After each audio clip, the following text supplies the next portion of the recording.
We're talking to the president of Fisk University, Dr. HPonder.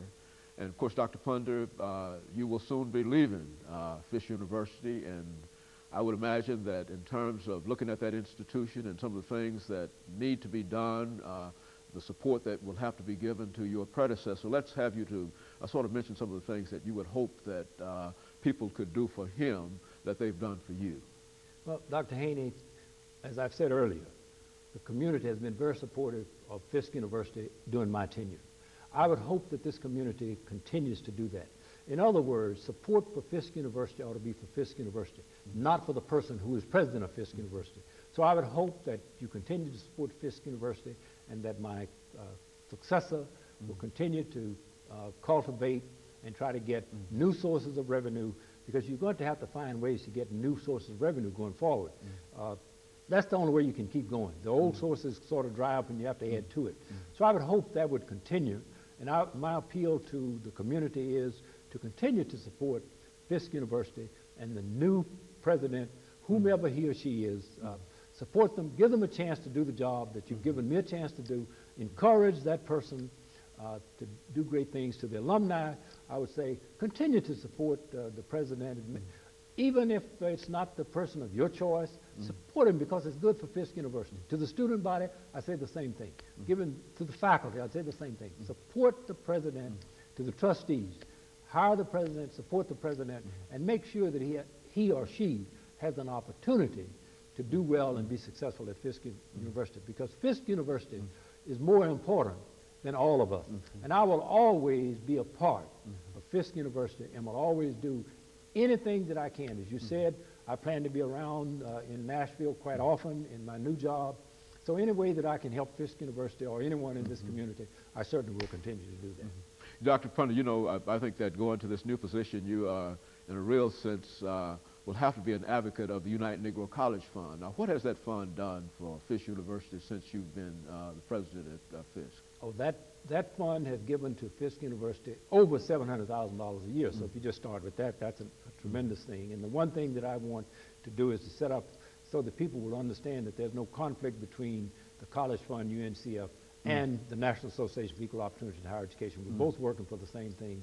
And to highlight the fact that I'm going to constantly be concerned about Fisk University, I have left in my estate $400,000 to Fisk University. So I intend to support this university long after I'm gone, and I'd like to see other alumni and others do the same kind of thing, because Fisk is worthy of it, and it is deserving of it, and it would be tremendously helpful if we could do those kinds of things for it. You know, there seems to be a trend, Dr. Ponder, in terms of higher education, because a number of prominent persons are now leaving institutions of higher education, property and financing and whatnot in their wills. I think you mentioned that when you talked to us earlier about one of your friends who left quite a bit of money in the will. Now, is that being done quite often with Fisk University, or do you feel that? Not as often as we'd like, let me say that. But we have done very well in that arena. I would say in the last few years we've gotten in the neighborhood of $4 to $5 million in that regard. And keep in mind, I think everyone, put Fisk in your will.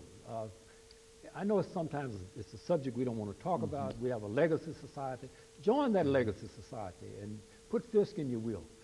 And to those of you who have other institutions, let me just say to you, put those institutions in your will. Higher education needs to have that kind of support.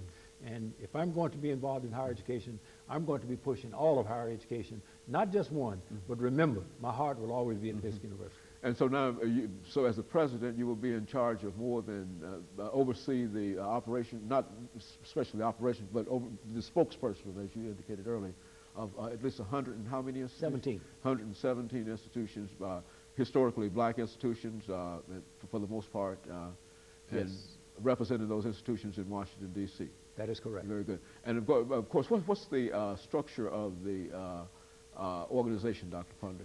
It's a very simple one. The president does the day-to-day operation, a staff of about 15 persons doing the operation, and we operate through a board of directors made up of college presidents, about 20 of those. They give us our marching orders, and then we go about doing that which is necessary. We call on presidents to represent us before Congress if we need someone to be a spokesperson, to come in and testify those kinds of things. And we'll do that all the time. We take part in all the kinds of cases affecting higher education.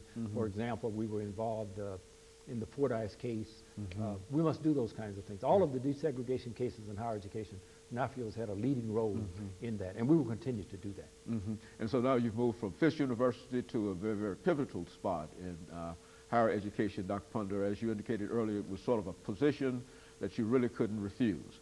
And of course, Dr. Ponder, let me over this last minute simply thank you for the information that you've given us over the last many years. We've had you on looking over the tapes not long ago on at least on 5 different occasions, and each time you've given us some excellent information, and we've been encouraged by the kind of comments that we've received in reference to it. And so we just want to thank you, and even today, we recognize that you were supposed to be somewhere else, but you were kind enough to understand that we were concerned about you coming down and sort of summing this thing up for us, and I think that you gave us an excellent summary, and I simply want to thank you for taking that time to come by and to be with us.